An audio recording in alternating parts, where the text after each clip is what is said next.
아주 작은 날개짓이에요.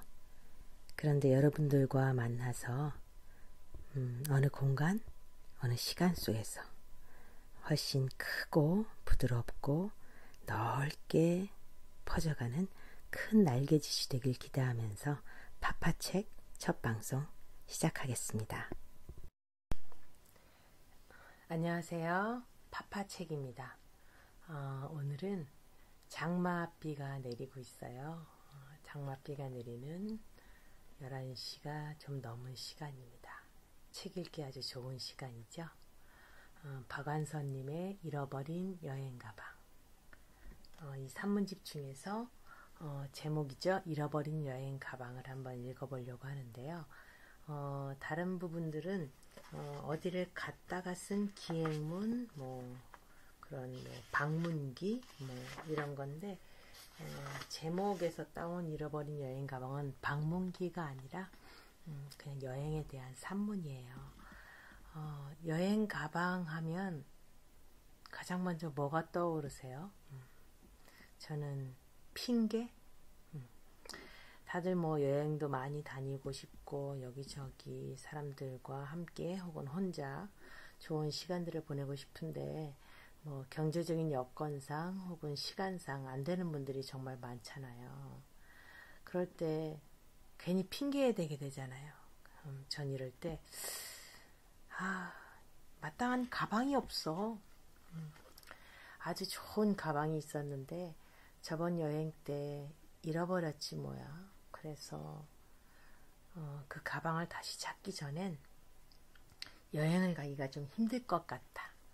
그것만한 가방을 찾기 어려울 것 같다. 이렇게 생각을 하면 또 여행 가방을 사서 새로운 여행을 가는 그런 좋은 생각을 할 수 있을 것 같아요. 그래서 한번 읽어보는데 내용도 굉장히 재밌어요. 한번 읽어볼게요. 잃어버린 여행 가방. 어릴 적 방학 때 고향집에 내려갔다가 올라올 적에 개성역 생각이 났다. 그때도 다들 그렇게 전송을 했다. 개성서 서울은 지금의 거리감으로는 엎어지면 코다할 때련만 만리 밖으로 떠나보내기라도 하는 양 차창 밖에 붙어서서 작별을 아쉬워하는 사람들이 차창 안에 떠나는 사람보다 훨씬 많았었다. 나는 그이들 중에서 우리 할머니를 찾아내면 차창에 코가 납작해지도록 얼굴을 붙이고는 울먹해지곤 했었다. 잃어버린 여행 가방. 본문 들어가겠습니다.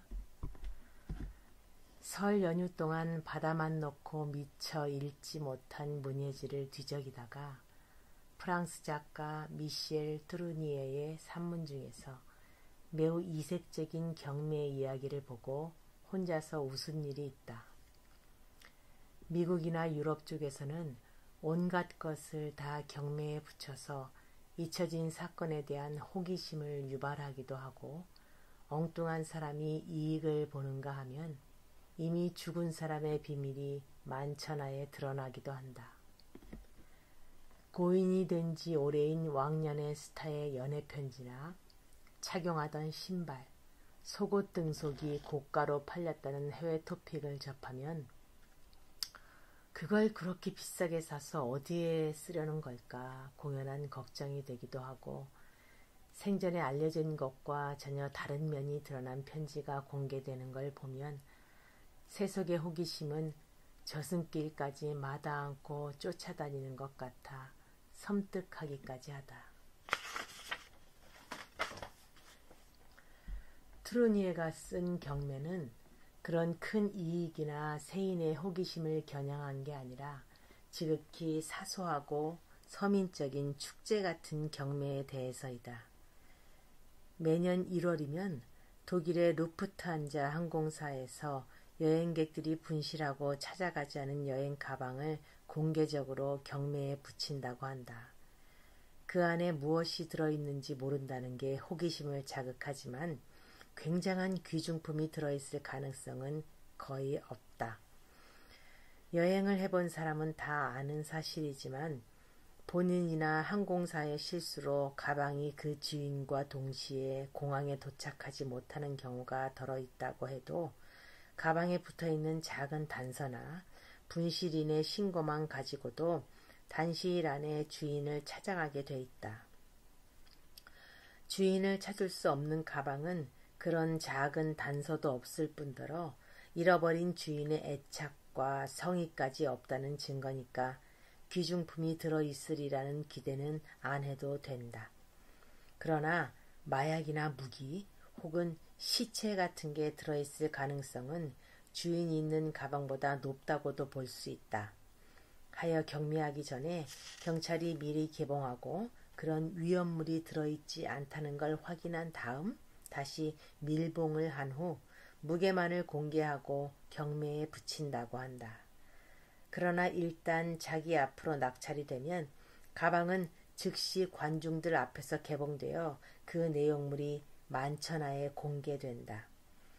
낙찰자나 구경꾼이나 같이 낄낄대며 즐거워하는 광경이 눈에 선하다.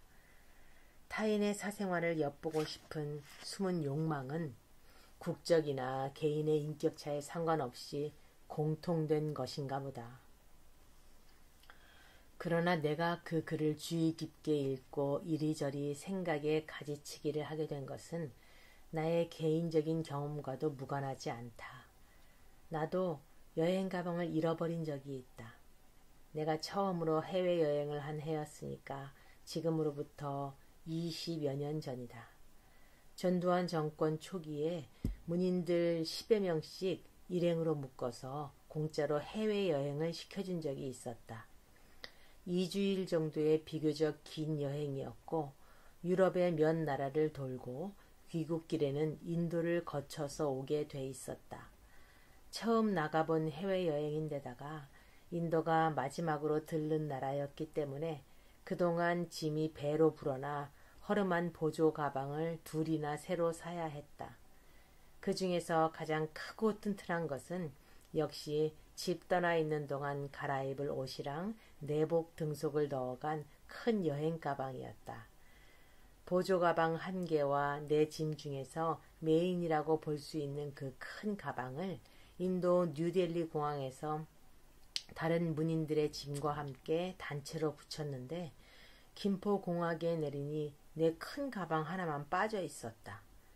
단체로 짐을 붙일 때 무게 문제로 그쪽 공항에서 트집 잡는 소리를 듣긴 했어도 곧 해결됐고 내 짐의 무게가 초과한 게 아니라 단체로 초과할 뻔한 거였으니 내 짐만 빠진 게 납득이 안 됐다. 설사 초과됐다고 해도 초과분에 운임을 더 먹이면 될 것이지 짐 하나를 빼앗는다는 건 상식 밖의 일이었다. 신고를 받은 우리나라 공항 당국에서 그런 일은 없다고 곧 돌아올 거라고 했다. 그러나 그때 잃어버린 내 여행 가방은 영영 돌아오지 않았다. 그때 타고 온 비행기는 타이항공이었다. 석 달인가 지난 후 타이항공으로부터 $200 정도의 보상금을 받았다. 짐 1개당 무게를 20kg으로 치고 1kg당 $10씩 계산한 거였다. 항공사 약관을 보니 적법한 거였다. 물론 그 석 달 동안 여러 번 공항에 드나들어야 했다.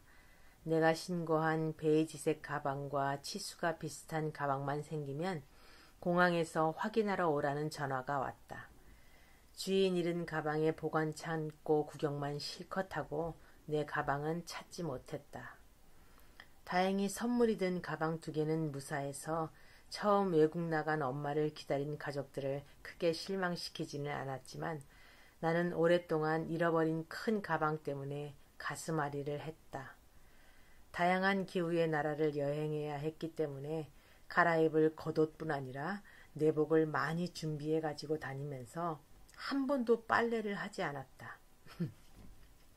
만일 누가 그 가방을 연다면 더러운 속옷과 양말이 꾸역꾸역 마치 죽은 짐승의 내장처럼 냄새를 풍기며 쏟아져 나올 것이다. 루프트한자 항공이 아니었으니 경매에 붙여 개봉하지는 않았겠지만 만일 겉모양만 보고 꽤 괜찮은 게 든 줄 알고 슬쩍 빼돌린 속 검은 사람이 개봉을 했다고 해도 창피하긴 마찬가지였다. 속 검은 사람 앞에서일수록 번듯한 내용물을 보여주고 싶었다. 그 안에는 때 묻은 속옷 말고 더 창피한 것도 들어있었다.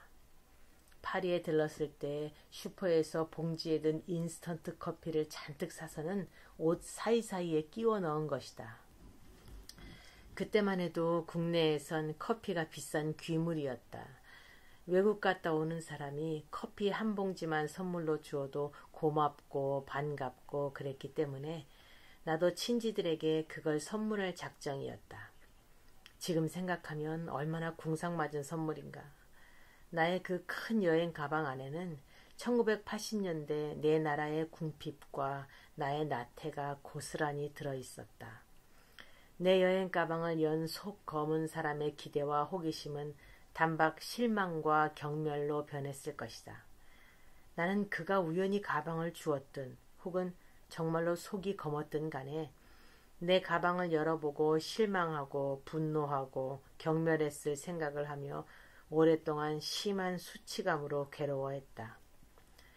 그 후에는 여행을 떠날 때 절대로 양말이나 속옷을 많이 가져가지 않고 그날 빨아서 입는 습관을 들이게 되었다.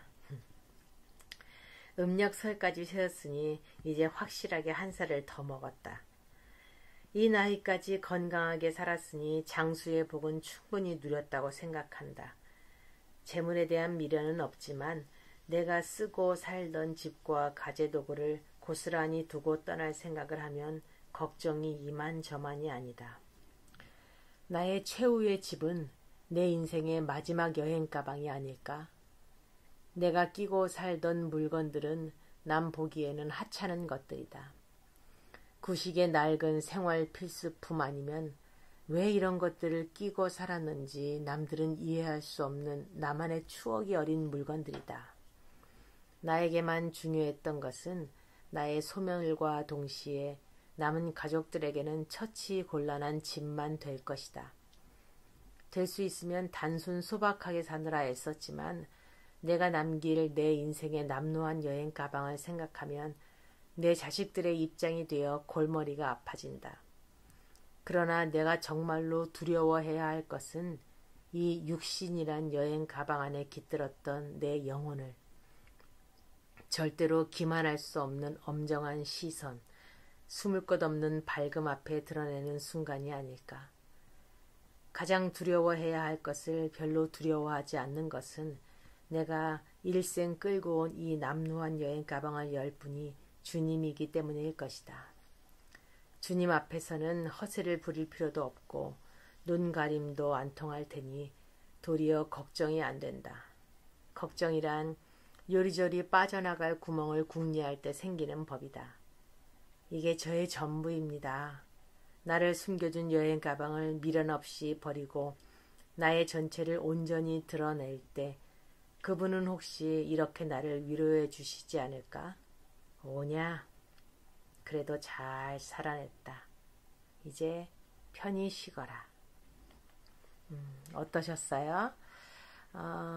처음엔 재미있게 읽다가 나중엔 어떤 여행 가방이라는 것에 대한 무게감이 좀 크게 다가오기도 했어요.